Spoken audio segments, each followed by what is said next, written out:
বাবারে,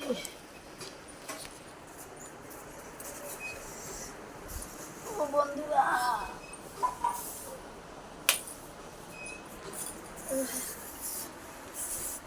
hello guys, welcome to my back channel. আমার চ্যানেলে তোমাদের সবাইকে স্বাগতম। দেখো, আজকে আমি পনির নিয়ে এসেছি। পনির করবো, পনির খাবো। আর মেয়েটা লিচু লিচু করছিল, তার জন্য কোথাও লিচু নিয়ে এসেছি। হ্যাঁ, তো অল্প কটা লিচু নিয়ে এসেছি, বেশি লিচু নিয়ে আসিনি। মেয়েটা খুব পাজি, ওষুধ খাচ্ছে। কালকে তো জানোই আমার মেয়েটার হাতের কী অবস্থা। আজকে এক্সরে করে নিয়ে এসেছি। তো ডাক্তার যদি বলেছে টকমক খেতে, তা আমি মেয়েটাকে ডাক্তারখানায় নিয়ে গেছিলাম, এক্সরে করে নিয়ে আসলাম। নিয়ে এসে আবার আমি গেছি ছুটতে ছুটতে বাজারে।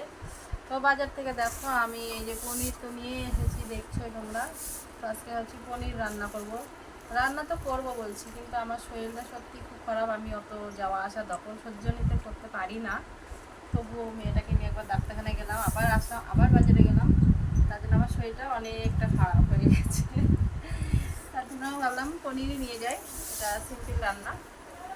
আর মেয়েটাকে ডাক্তার না বললো যে টক জিনিস যাতে না খায়, তবু দেখো জেদ করলো, তাই অল্প করে লিচু নিয়ে আসলাম।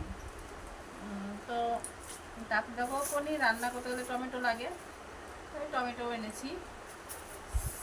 আর এখন এমন একটা ওয়েদার না, যে ভাত টাত খেতে গেলে এমনি ভালো লাগে না, তাই আবার একটু শশাও নিয়ে আসলাম। শশা কাটবো ভাতের সাথে।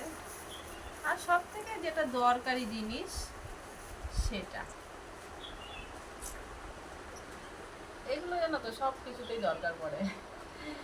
মুখে রুচি করার জন্য তরকারি তো দিতেই হয়, এগুলো ছাড়া তো রান্না হবেই না। লঙ্কা নিয়ে আসলাম, লঙ্কা যা দাম বেড়েছে তবুও নিয়ে আসলাম, বেশি আনিনি, 250 মতো নিয়ে এসেছি। আমাদের আবার লঙ্কাটা একটু বেশি খাওয়া হয়, 250 লঙ্কা নিয়ে এসেছি তার জন্য। কিন্তু বিশ্বাস করো বন্ধুরা, আমার না মাথাটা প্রচণ্ড ব্যথা হচ্ছে, প্রচণ্ড ব্যথা। একটু ভালো লাগছে না, মনে হচ্ছে না আমি রান্না করি। কিন্তু কি করব বলো, রান্না তো করতেই হবে। রান্না না করলে খাবো কি?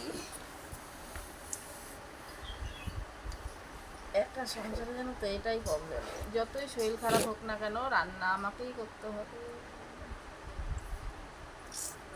ভালো লাগছে না, দেখো খিদে পেয়েছে, কিন্তু খাইনি এখন। কলা আছে, মুড়ি আছে, ভাত আছে, কিন্তু খেতে ইচ্ছে করছে না।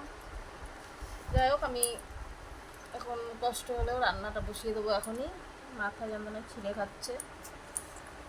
নবদ্বীপে যাওয়া হচ্ছে না, নবদ্বীপে আমি ডাক্তার দেখাই মাথা যন্ত্রণার জন্য।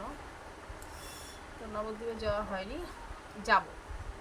আগে আমার মেয়ের হাতটা ঠিক হোক, তারপরে আমি আবার দেখাবো। তো বলো তোমরা সবাই কেমন আছো?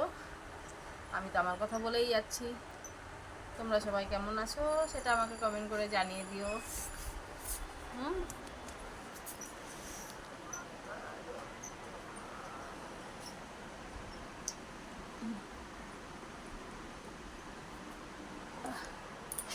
একটু জল খেয়ে নি, হাঁপিয়ে গেছি।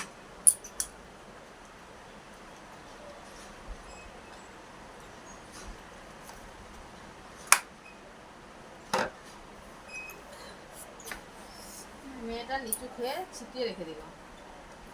বলো তো এগুলোকে পরিষ্কার করবো এখন? না আমি যাই, হ্যাঁ আমি রান্না করবো, এগুলো সব থাক। পনিরটা ঢালি।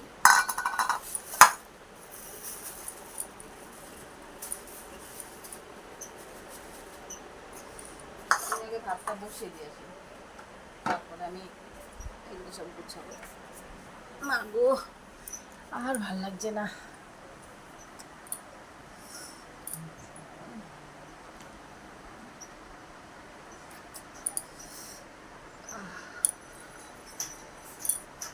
আমার ছেলেটা জলটাকে এখানে রেখে দিয়েছে।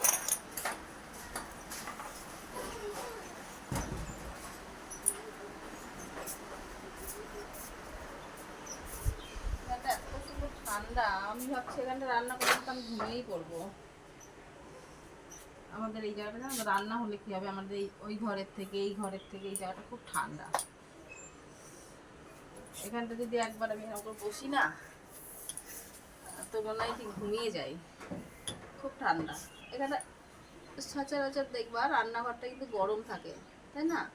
কিন্তু আমার এই জায়গাটাতেই ঠান্ডা বেশি।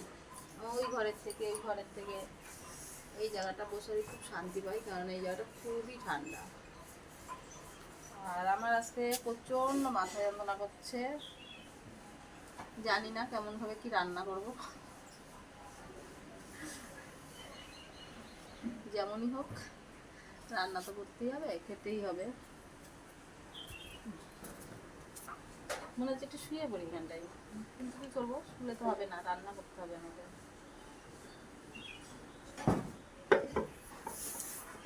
জানি না তো মাথাটা কেন যন্ত্রণা করছে।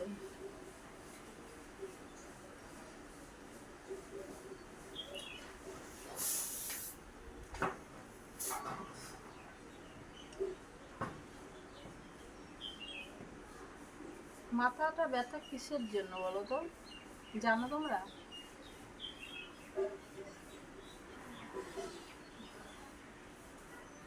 তুমি বলো কিসের জন্য আমার মাথাটা যন্ত্রণা করছে?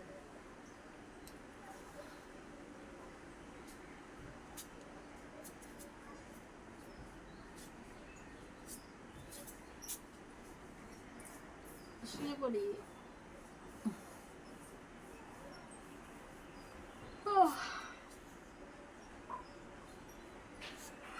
কেউ যদি একটু রান্না করে দিত না, মনে হচ্ছে কি এখন একটু ঘুমাই। এখন ঘুমালে যে বিকালের আগে উঠবো না, তার জন্য হচ্ছে রান্না বান্না সেরে খাওয়া দাওয়া করেই ঘুমাই একবারে।